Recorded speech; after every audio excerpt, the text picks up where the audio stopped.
Oke, selamat pagi atau selamat siang. Kita akan masuk materi selanjutnya yaitu minyak bumi dan gas alam. Minyak bumi dan gas alam ini memang tidak ada ulangannya, tapi tetap akan ada latihan soal karena ini akan tetap masuk di PTS dan PAS. Ya. Kemudian di sini adalah bahasan gas alam itu sangat sedikit. Lebih banyaknya minyak bumi, tapi nanti akan saya singgung sedikit tentang gas alam. Jadi tolong kalian perhatikan baik-baik ya. Oke, yang pertama minyak bumi. Proses pembentukan minyak bumi yang pertama adalah teori abiogenesis. Nama lainnya adalah teori anorganik. Teori biogenesis adalah teori organik. Dan yang ketiga adalah teori duplex. Di sini yang pertama teori biogenesis, saya tidak urut ya. Tadi harusnya biogenesis nomor 2, tapi di sini saya tulis yang pertama. Karena dia lebih duluan ditemukan. Biogenesis itu adalah organik. Organik itu berasal dari makhluk hidup ya. Ada dua tokohnya adalah Macquarie, entah bacanya saya salah atau enggak, pokoknya ini Perancis tahun 1758. Kemudian ada M.W. Lomonosov, ini jelas nama Rusia ya, menemukan tahun 1763. Kata kuncinya, minyak dan gas bumi berasal dari organisme laut yang telah mati berjuta-juta tahun yang lalu dan membentuk sebuah lapisan di dalam perut bumi. Jadi organisme laut ya, organisme laut yang sudah mati, berasal dari makhluk hidup. Itu kata kuncinya, teori biogenesis. Tahapannya pembentukan biogenesis adalah bangkai makhluk hidup, laut kecil dan tumbuhan. Ya, tumbuhannya di sini adalah tumbuhan yang di laut, jadi bukan tumbuhan yang tertanam di daratan. Kalau yang di daratan nanti akan membentuk batu bara, sedangkan yang tumbuhan yang membentuk minyak bumi itu adalah sejenis alga, jadi yang ada di laut ya. Ini kemudian akan mengendap di dasar laut dan tertutup lumpur. Endapan membentuk fosil. Endapan fosil ini mendapat tekanan dan panas yang besar. Kemudian secara alami akan berubah menjadi minyak bumi dan gas alam. Masa jenis air, ya kan, karena dia berada di dasarnya laut dan laut itu kan ada kandungan air itu juga merembes ke bawah. Jadi nanti akan ada suatu pertemuan antara minyak, gas bumi dan air. Nah, masa jenis air ini lebih besar daripada minyak. Sehingga minyak bumi dan gas alam akan terdorong dan terapung. Minyak bumi bergerak mencari tempat yang lebih baik ya, mencari rongga di atasnya, kemudian berhenti dan terperangkap dalam batuan yang kedap udara ya. Dan kadang-kadang merembes keluar ke permukaan bumi. Jadi kadang-kadang itu ada juga minyak bumi yang cukup kayak model sumur pompa. Kalau kalian tahu itu bisa ditemukan ke daerah Cepu ya, Cepu Jawa Tengah sana. Di sana ada kilang minyak yang sangat sederhana, cuma kamu kayak pompa pakai pompa sumur gitu yang zaman dahulu kala itu ada, karena dia bisa merembes keluar ke permukaan bumi. Untuk memperoleh minyak bumi ini atau nama lainnya adalah petroleum perlu adanya pengeboran, jadi proses pengambilan. Nah, petroleum itu berasal dari kata petrus artinya batuan dan oleum artinya minyak. Jadi petroleum adalah minyak yang didapatkan dari batuan. Oke. Sekarang selanjutnya adalah teori abiogenesis atau teori anorganik. Tokoh penemunya adalah Barber-Telot tahun 1866. Mengemukakan bahwa di dalam minyak bumi terdapat logam alkali yang dalam keadaan bebas dan temperatur tinggi akan bersentuhan dengan karbon dioksida membentuk asetilena. Disebut juga teori alkalisasi panas dengan CO2. Kelemahan teori ini adalah logam alkali tidak terdapat bebas di kerak bumi. Kalian ingat, alkali itu adalah golongan 1A. 1A itu tidak terdapat bebas ya. Yang terdapat bebas itu adalah golongan 2, alkali tanah ya, seperti itu. Makanya teori ini bisa dibantahkan. Kemudian ada tokohnya lagi adalah Mendeleev tahun 1877. Mendeleev ini kalau kalian ingat-ingat lagi dulu dia berperan besar dalam SPU, sistem periodik unsur. Kalian coba ingat-ingat lagi di materi kelas 10. Mengemukakan bahwa minyak bumi terbentuk akibat adanya pengaruh kerja uap pada karbida logam dalam bumi. Disebut juga teori karbida panas dengan air. Kelemahan teori ini adalah tidak cukup banyak karbida di alam. Nah, yang unik di sini adalah karbida itu salah satu contohnya kalau kamu tahu batu granit atau batu kapur ya, yang itu kan panas ya kalau kita pegang itu, kadang bisa membuat melepuh kulit. Nah, kalau orang pada umumnya gitu kan ya, orang luar negeri bukan Indonesia yang pasti akan menggunakan itu untuk proses-proses pembakaran, misalnya untuk peleburan logam besi apapun. Jadi dia buat menambah panas, starter panasnya itu biar tahan lama. Tapi orang Indonesia itu saking uniknya, karbit ya kan, kalau kalian pernah dengar buah di karbit gitu kan, jadi karena ini panas berpikirnya buahnya itu cepat matang gitu kan. Nah, seharusnya digunakan untuk pemanasan, untuk logam-logam, untuk peleburan logam. Nah, uniknya orang Indonesia digunakan buat mematangkan buah lebih cepat. No, pisang, mangga masih hijau dikasih karbit, taruh di dalam karung, diikat, besoknya udah matang kuning-kuning. Oke, ya. Itu uniknya orang Indonesia. Di luar negeri jarang kayaknya. Lanjut. Teori duplex. Duplex merupakan perpaduan dari teori biogenesis dan teori anorganik. Makanya du ya, ini artinya dua ya. Dua yang membentuk sebuah kompleks ya. Jadi satu kesatuan. Ini ada gambar, saya ambil dari ini, alamatnya adalah kitchenuhmycosip.com. Ya, gambarnya ini menceritakan tentang proses dari teori duplex, yaitu pertama adalah ganggang hidup di danau tawar dan juga di laut. Jadi dia di sini menggunakan ganggang saja, ganggang jadi tumbuhan, alga dan sebagainya, mengumpulkan energi dari sinar matahari dengan fotosintesa. Nah, yang unik di sini hasil fotosintesis itu kan oksigen. Sebenarnya oksigen itu paling banyak bukan dihasilkan oleh tumbuhan-tumbuhan yang ada di sekitar kita. Oksigen itu paling banyak dihasilkan oleh ganggang dan tanaman-tanaman laut ya. Alga-alga itu lebih banyak, coba kalian searching aja. Lebih banyak mereka. Hampir sekitar 70-80% dihasilkan oleh alga. Jadi jangan merusak laut dan perairan, oke? Nanti kalian susah bernapas. Yang kedua, ganggang yang mati akan terendapkan dan terkumpul di bagian dasar bercampur dengan batu lempung. Nah, di sini tadi saya bilang ada batu lempung. Batu lempung itu nama lain dari yang tadi ada karbida ya, karbit batu lempung itu bisa menghasilkan karbit. Nah, ini udah ada perpaduan antara organik ya dengan anorganik membentuk batuan induk. Oke, di batuan induk adalah source rock. Kemudian yang ketiga, source rock terkubur di bawah batuan-batuan lainnya. Proses penguburan berlangsung jutaan tahun, tertutup salah satunya oleh batuan reservoir. Ya, batuan reservoir itu adalah batuan yang tidak batuan yang tidak mudah bergeser tempatnya. Jadi dia stabil seperti itu. Ya, karena adanya gradien geotermal, suhu batuan induk semakin panas sehingga terjadi proses pemasakan. Nah, ini ada panas juga.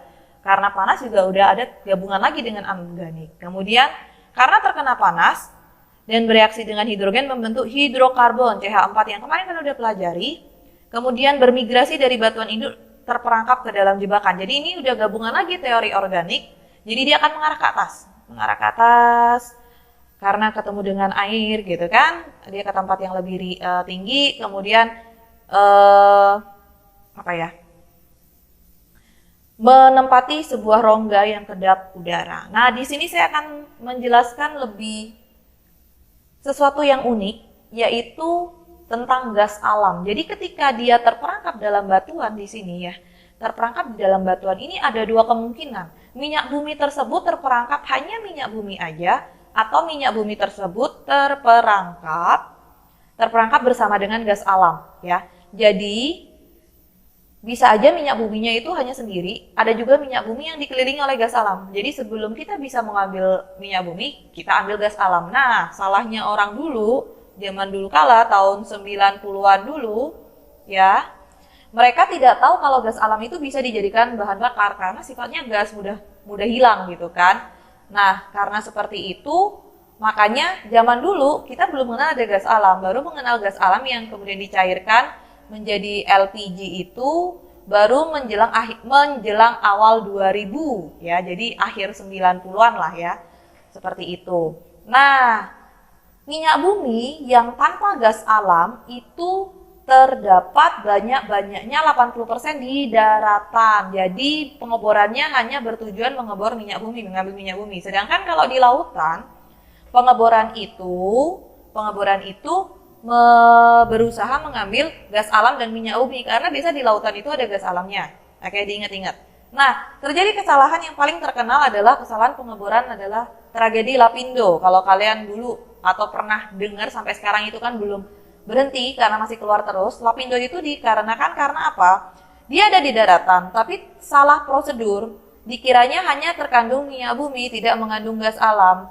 Jadi dia hanya menyiapkan alat yang untuk menekan, untuk mengambil minyak bumi, tidak mempersiapkan untuk mengambil gas alamnya. Jadi karena gas alam itu tekanannya lebih kuat untuk keluar, ya alat yang digunakan itu tidak kuat sehingga akhirnya ledak. Dan ya kalian tahu sendiri, kita tunggu aja, tinggal menunggu aja kapan gas alam di bawahnya Jawa Timur gitu ya, di sekitar Lapindo atau mungkin lebih besar lagi efeknya itu akan habis. Jadi kalau tanah semakin ambles, kalian tahu ya, karena gas alamnya semakin harus dihabiskan keluar terus. Nah, kalau bukan berdasarkan legenda, Selat Bali itu terbentuk karena proses seperti itu. Ada kebocoran gas alam dari dalam bumi, kemudian dia keluar. Ketika sudah tidak ada lagi gas alamnya, dia ambles dan terisi oleh air laut. Seperti itu ya.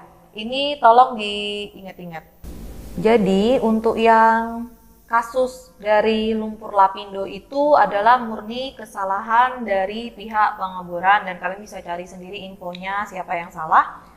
Jadi karena mereka salah perkiraan, tidak eksplorasi dulu, tidak dilihat dulu bahwa kandungan di dalam minyak di dalam tanah minyak bumi, di dalam tanah itu minyak buminya itu ternyata dilingkupi oleh gas alam. Walaupun memang sebagian besar di laut, ternyata di sana itu daratannya menyimpan gas alam ya. Itu sehingga alatnya yang tidak siap karena menerima tekanan gas itu ya udah rusak, dan hingga akhirnya seperti itu hingga sekarang. Oke? Seperti itu untuk sedikit intermezzo tentang minyak bumi dan gas alam. Kemudian di sini ada namanya fraksi minyak bumi. Ini kalian coba lihat baik-baik, ada 10, 1, 2, 3, 4, 5, 6, 7, 8, 9, 10. Ada 10. Ini yang terbaru, yaitu 10 fraksi, tapi sampai sekarang itu masih memakai 8 fraksi. Jadi kalau misalnya fraksi itu bagian ya. Nah, jadi fraksi pertama itu dia karbonnya lebih kecil, jadi C-nya 1 sampai 4, fraksi kedua 5 sampai 6, kemudian ketiga seperti itu. Semakin ke atas, karbonnya C-nya semakin panjang nih, sampai aspal itu ternyata 25 ke atas, seperti itu ya. Ini yang terbaru. Tapi karena sampai sekarang masih sering keluarnya soal yang fraksi 8, jadi kalian ini cukup tahu aja kalau ada pertanyaan ya. Kalau saya kasih pertanyaan, saya akan jelaskan kok yang mau saya ambil itu pakai data fraksi 8 atau fraksi 10. Ini gambar fraksi 8, jadi ini adalah minyak bumi yang benar-benar yang masih baru diambil, kemudian masukkan ke tangki pemanas ya kan. Jadi dengan super tinggi pemanasannya, nah sehingga dia bisa masuk ke sini gitu kan, terpecahlah fraksi pertama gas ya, gas LPG ini gas. Kemudian yang kedua adalah nafta dan petroleum, ada nafta dan petroleum. Yang ketiga bensin, yang keempat minyak tanah dan kerosin, kemudian yang kelima adalah diesel. Diesel itu terdiri dari solar dan sebagainya. Oh ya, minyak tanah dan kerosin ini kadang dijadikan satu dengan aftur. Kemudian ada pelumas dan oli. Dan selanjutnya adalah parafin, lilin, aspal, dan residu. Seperti itu ya, aspal dan atau residu ini yang paling bawah. Oke, dengan suhunya semakin tinggi. Jadi dari atas 20 derajat sampai ke bawah sampai 600, bahkan ada yang sampai ribuan. Kerusakan alam disebabkan hidrokarbon. Yang pertama adalah hujan asam, lubang ozon. Yang ketiga adalah efek rumah kaca atau global warming. Jadi hati-hati, efek rumah kaca dengan lubang ozon itu berbeda. Soalnya saya punya kecenderungan lihat kalian itu menganggap sama, padahal ini beda. Yang pertama hujan asam. Disebabkan yang pertama kali adalah di sini ada pembangkit tenaga nuklir gitu kan, kemudian ada pabrik. Kemudian ini, jadi pabrik itu menghasilkan SO2, sulfur dioksida, dan di sini nitrogen dioksida. NO2 itu biasanya paling banyak dihasilkan oleh pabrik-pabrik yang berhubungan dengan pertanian, misalnya kayak pupuk. Kemudian CFC itu dihasilkan dari manapun yang memiliki AC, kemudian Ya, seperti itu dulu juga terdapat di dalam kulkas, cuma sekarang kulkas udah kulkas itu sudah mulai berkurang ya, penggunaan CFC-nya diganti sama yang lain. Nah, gas-gas ini dia ke atas terbawa angin, kemudian terlarut di dalam air hujan membentuk hujan asam. Ketika hujan asam dia ketemu dengan H2O, akhirnya karena larut jadi H2SO4, HNO3 dan HCl. Asam sulfat, asam nitrat, dan asam klorida ya. Kemudian hujan deh seperti itu. Hujan asam membunuh tanaman, mencemari lingkungan, dan mengikis batuan. Jadi mungkin pagar rumah kalian jadi berkarat seperti itu. Kemudian ya banyak macam lah, tumbuhan gampang mati seperti itu. Air tidak layak minum. Oke. Nah, pembangkit listrik tenaga bahan bakar fosil, BBM dan batu bara itu juga mencemari lingkungan ya. Ini teori dari hujan asam. Tolong kalian bisa menjelaskan nantinya. Oke, bisa lah. Yang selanjutnya adalah ke CFC ya di sini. Di sini kita CFC. Nah, CFC ini pertama kali yang saya sudah tadi jelaskan dihasilkan oleh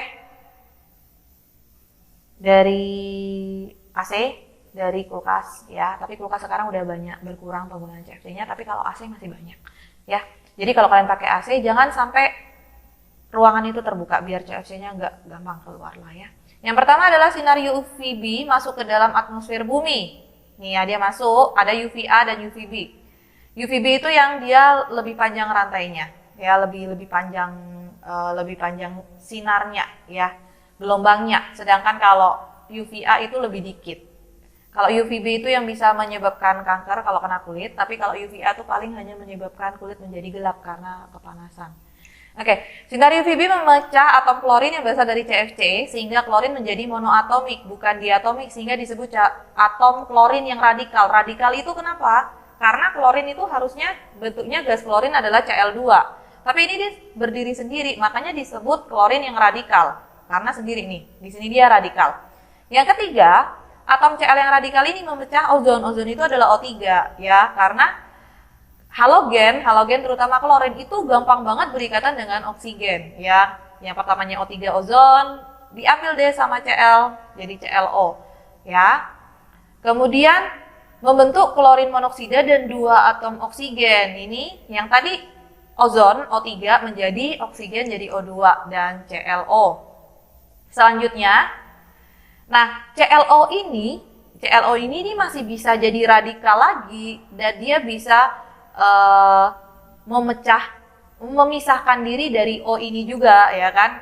Dia bisa memecahkan antara ikatan O dengan O dan sebagainya, atau ketemu dengan O yang radikal. Kadang O itu bisa bersifat radikal juga, tapi ini masih jarang bisa terjadi kalau ketinggian sangat tinggi dengan tekanan yang lebih besar, jadi lapisan udara yang di atas sana. Dan kemudian menghasilkan oksigen dan klorin radikal bebas. Nah, klorin radikal bebas ini akan terus berulang lagi, dan terus berulang lagi.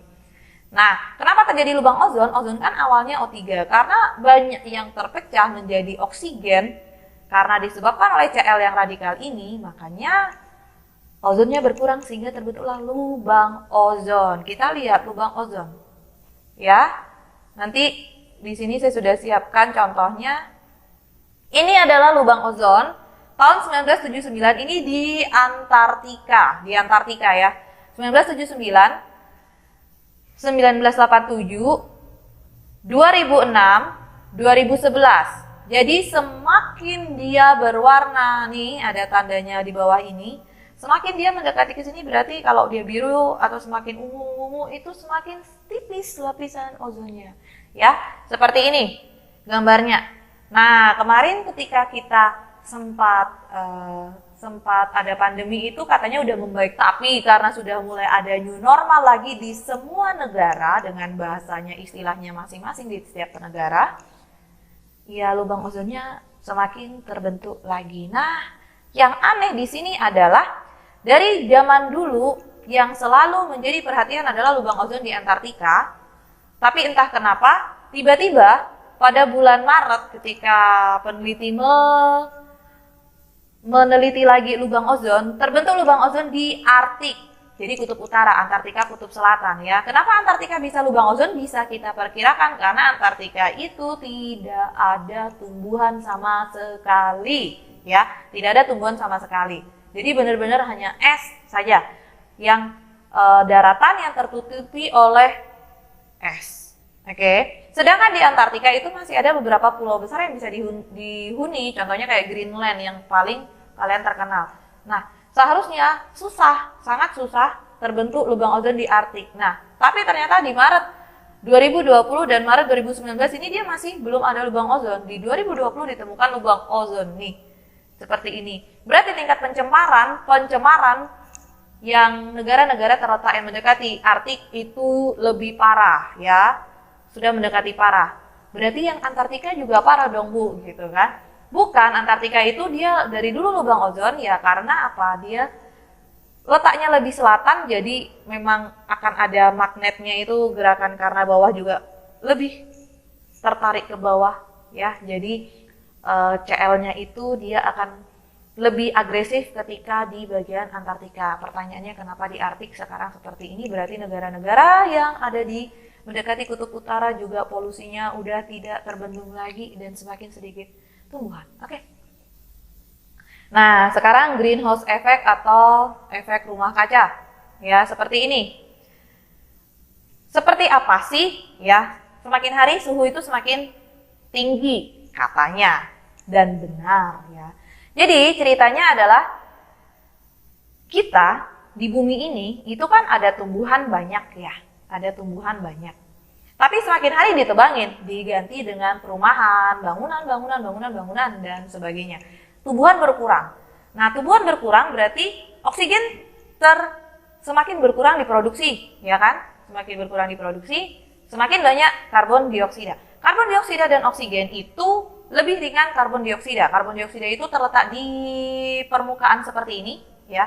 Karena dia letak lebih ringan, dia semakin ke atas. Tanda karbon dioksida itu tinggi, itu adalah langit tiba-tiba berwarna putih keabu-abuan. Kalau kalian melihat tiba-tiba langit Tangerang itu putih keabu-abuan, itu artinya kadar karbon dioksida di Tangerang lagi tinggi. Nah, karbon dioksida itu sulit untuk ditempuh matahari karena apa?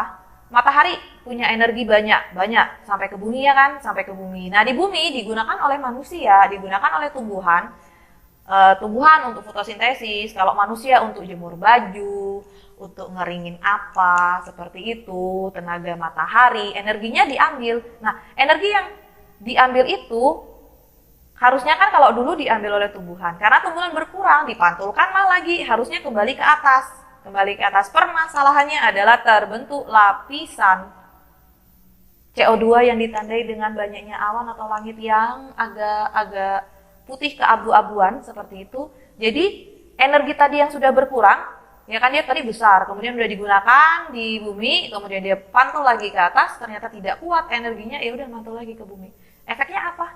Ya efek kayak domino, semakin cuma mantul-mantul aja di dalam bumi dan suhu bumi semakin besar, sedangkan energi dari sinar matahari tidak pernah berkurang. Paham ya? Semoga paham. Oke. Efek rumah kaca nih seperti ini, dia mantul seperti ini. Oke. CO2 dan gas-gas lainnya di atmosfer merangkap panas, lebih tepatnya efek dari CO2. Oke? Seperti itu. Bensin, sekarang kita masuk ke bensin. Bensin adalah salah satu bahan bakar yang merupakan hasil pengolahan minyak bumi yang merupakan campuran dari beberapa senyawa hidrokarbon. Campuran utama bensin standar adalah N-heptana dan isooktana. Isooktana itu adalah 2,4 trimetil pentana. Gambarnya seperti ini, kalian bisa gambarin ya. Angka yang digunakan untuk menunjukkan mutu bensin adalah angka oktan atau juga disebut bilangan oktan. Oke, nih. Ingat N-heptana dan isooktana. Bilangan oktan atau angka oktan. Angka yang menunjukkan kualitas suatu bensin. Semakin tinggi angka oktan, bensin semakin baik. Mutu bensin semakin baik mutu bensin tersebut. Sehingga mencegah ausnya mesin kendaraan. Karena bensin yang semakin tinggi yang oktannya memiliki sifat anti ketuk yang semakin besar. Anti ketuk itu apa? Jadi mengurangi efek mesin saling bersinggungan. Selain fungsi dari, kalau oli kan jelas di mesinnya. Sedangkan kalau di bensin itu kan untuk pembakarannya ya.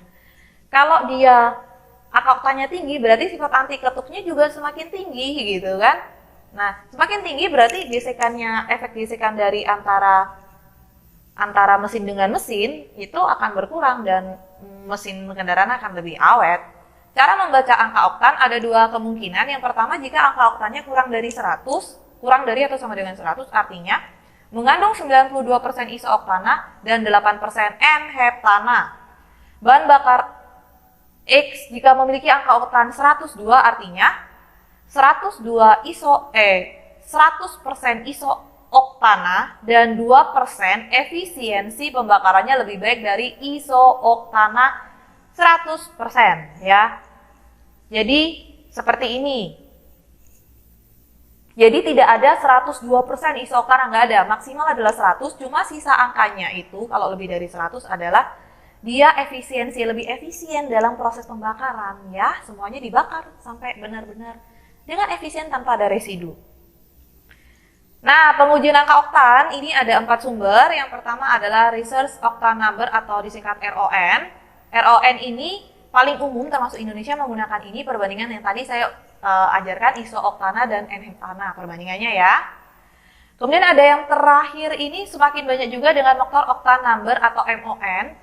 Nah, dia menggunakan pada mesin dengan rotation per minute-nya atau RPM-nya lebih tinggi yaitu 900 gitu. Sedangkan RON yang awal ini dia hanya 600 RPM. Kenapa 900? Sekarang kita pakai MON karena semakin ke sini mesin-mesin kendaraan terutama kendaraan, misalnya saya ambil contoh motor ya. Motor dulu itu rata-rata masih di bawah 1000 RPM ya. Supra keluaran 92 misalnya seperti itu.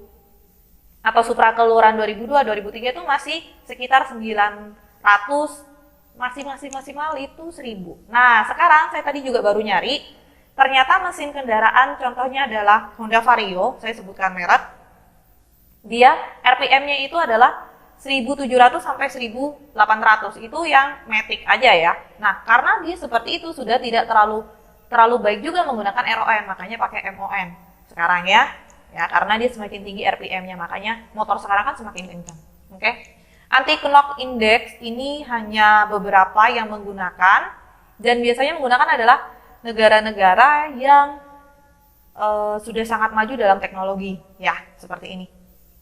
Ada Kanada, USA, kemudian Brasil, Australia, New Zealand, dan semuanya. Kemudian yang terakhir adalah Observed Road Octane Number, ini atau RDON, ini adalah yang paling lama ditemukan, paling duluan ditemukan. Kalau dulu dia dalam pengujiannya itu harus benar-benar kendaraan berjalan. Sedangkan nomor 1 sampai 3 ini dia pengujiannya bisa hanya mesinnya aja gitu. Jadi bodinya nggak ada, dites aja. Dia RPM-nya berapa, ngabisinnya berapa, angka oktannya berapa. Sedangkan kalau ini RDON ini dia harus menggunakan kendaraan itu berjalan. Karena ada syarat itu semakin ditinggalkan. Tapi sekarang ternyata ada dengan tanpa trek, tanpa kendaraan itu harus melaju ya kan, melaju dengan proses dengan ini kasus dinamometer dengan parameter yang terkontrol, tapi lebih rumit, makanya semakin ke sini nomor 4 ini semakin ditinggalkan. Oke. Ini ada angka oktan yang saya sajikan di sini. Ada banyak angka oktannya. Ini yang produk Indonesia, jelas-jelas produk Pertamina, Premium, 88, Pertalite, 90, Pertamax, 92, 95, 98, 100. Pertama Racing itu adalah minimal 100, ini adalah minimal 100 bukan 100 ya. Kemudian jenis bensin yang dijual dari produk luar negeri, ini contohnya saya ambil adalah dari merek yang dikeluarkan oleh Shell dan Total. Nah, ketika kalian melihat di sini sebenarnya produk Indonesia itu tidak kalah saing dengan produk luar negeri. Jadi cintai produk Indonesia. Oke? Kalian lihat dari angka oktannya seperti ini. Oke ya? Nah, tapi sebelum kita masuk ke angka oktan, ada nggak yang di atas 100? Ada. Ya, biasanya itu yang di angka 100 itu pasti untuk mesin jet. Ya, mesin jet. Kemudian untuk roket seperti itu, atau mungkin yang suka nonton balapan MotoGP seperti itu, mereka rata-rata menggunakan di atas 100 karena syaratnya untuk Untuk penggunaan bahan bakar dalam balapan MotoGP saya juga nyari ya kan. Itu adalah syaratnya adalah angka oktannya adalah 95 sampai 102. Jadi rata-rata untuk balapan seperti itu mereka memesan bensin khusus. Jadi yang tidak diperjualbelikan secara umum. Di sini ada cara menaikkan angka oktan, ada dengan dua cara, dengan penambahan TEL dan MTBE. TEL adalah tetraetil lead, ya kan? Lead itu adalah timbal. Ini tetra ini adalah 4 etil timbal. 4 etil yang berikatan pada timbal. Ini gambarnya seperti ini, timbal di tengah, kemudian ada 4 di atas kiri bawah gini ya. Kemudian adalah metil tertiary butil ether. Ya, ether ini nanti kalian pelajari di kelas 12. Ether itu adalah CH3O. Ini adalah rumus dari ether. Nah, kenapa disebut tertiary? Karena di sini dia ada tersier ya kan, 4. Di sini metil, di sini ada dikelilingi oleh metil. Kenapa butil? Ya karena dia di sini kan C-nya 1, 2, 3, 4. Ini merupakan salah satu cabang dari butil, MTBE. Kelebihan kekurangannya, kita lihat. TEL, kelebihan, harga lebih murah, mudah diperoleh atau disintesis atau dibuat lah ya. Lebih sulit menguap. MTBE, kelebihan, ramah lingkungan, sedikit menghasilkan residu pada mesin. Residunya itu apa? Kalau kalian misalnya naik motor itu kadang-kadang di knalpot itu kan ada kayak kerak-kerak hitam. Itu adalah residunya dari bahan bakar. Kekurangan, tidak ramah lingkungan karena menghasilkan PB yang berbahaya bagi kesehatan dan lingkungan sekitar, TEL. PB itu sangat berbahaya, bisa menyebabkan kanker, bisa menyebabkan kemandulan, banyak macam, kamu silahkan cari. Dan PEB itu sifatnya PB itu sifatnya adalah akumulatif, jadi susah untuk dikeluarkan. Gimana caranya mengeluarkannya adalah rajin-rajin minum susu salah satunya ya, susu sapi, oke? Bukan susu nabati, harus susu hewan, susu sapi, susu kambing, seperti itu. Menghasilkan residu yang cukup banyak pada mesin. Kekurangannya di sini untuk MTBE, harganya mahal, sulit disintesis atau diperoleh, sulit dibuat, dan mudah menguap ya. Nah, di Indonesia, di negara-negara Asia, Afrika, TEL masih menjadi harapan utama, tapi Indonesia semakin kesini semakin mengurangi TL-nya, terutama kalau udah masuk ke Pertamax Plus itu TL-nya hampir 0% ya. Jadi misalnya kalau kalian tiba-tiba ada kenaikan bahan bakar, selain semakin langkanya berkurang minyak bumi yang sulit diterbarukan, yang hampir tidak mungkin terbarukan ya, bisa nggak terbarukan, masih dalam proses penelitian, yang sulit untuk terbarukan seperti itu. Penyebab lainnya adalah kita berusaha menghilangkan ketergantungan terhadap TL ini. Karena apa? Dia kekurangannya sangat berbahaya bagi kesehatan ya dan lingkungan kita. Dan kita mulai beralih ke MTBE. MTBE ini, jadi kalau kalian misalnya ke Singapura, pernah ke Singapura atau mungkin ke Eropa, beli bahan bakar ya kan, beli bahan bakar dengan angka oktan yang sama, mungkin bisa sampai 200.000 per liter gitu kan. Kalau dirupiahkan, ya karena mereka menggunakan MTBE full seperti itu. Nah, sedangkan Indonesia masih proses secara tahap demi tahap beralih ke MTBE dari TEL. Nah, jadi kalian jangan jadi pihak yang sukanya protes terus sama pemerintah. Kalian harus tahu anak IPA penyebabnya ini. Jadi kalau mau menjelaskan ke orang tua silahkan. Oke? Reaksi pembakaran bensin ini ada reaksinya, silahkan dilihat. Menghasilkan CO2 dan H2O. Kita ambil C8H18 yang isooktanah ya, C8H18 kemudian disetarakan seperti ini. Pembakaran tidak sempurna, ada dua kemungkinan. Yang pertama menghasilkan karbon monoksida, karbon dioksida, dan uap air. Ini kemungkinan yang pertama. Jadi khusus untuk bensin, dia beda. Kalau tidak sempurnanya itu bukan monoksida dan uap air aja, tapi juga tetap ada karbon dioksida, tapi terbagi jadi dua seperti ini. Nah, pembakaran bensin terhadap bensin yang kandungan TEL-nya tinggi, nah dia akan menjadi lebih sangat tidak sempurna lagi. Ada C, karbon. Nah, karbonnya itu tandanya adalah hitam-hitam tuh di knalpotnya kalian itu ya. Tuh. Nah, seperti ini. Ini adalah pembakaran yang tidak sempurna. Selanjutnya. Terakhir, tambahan. Ada angka namanya angka setana. Ingat, jangan lupa A belakangnya. Angka setana atau seta number. Ya, seta number. Angka setana adalah angka yang menunjukkan kualitas suatu bahan bakar diesel. Diesel itu contohnya nih, ada Pertamina Dex, Dexlite, Solar gitu ya. Semakin tinggi angka SETA number, semakin tinggi SETA number, maka semakin baik bahan bakar diesel.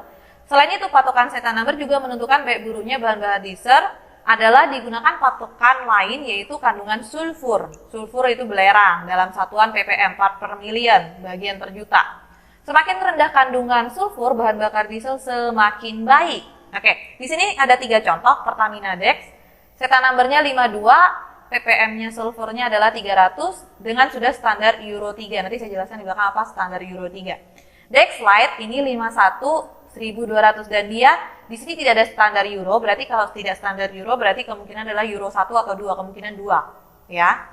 Solar juga kita masih standar euro 1 malahan.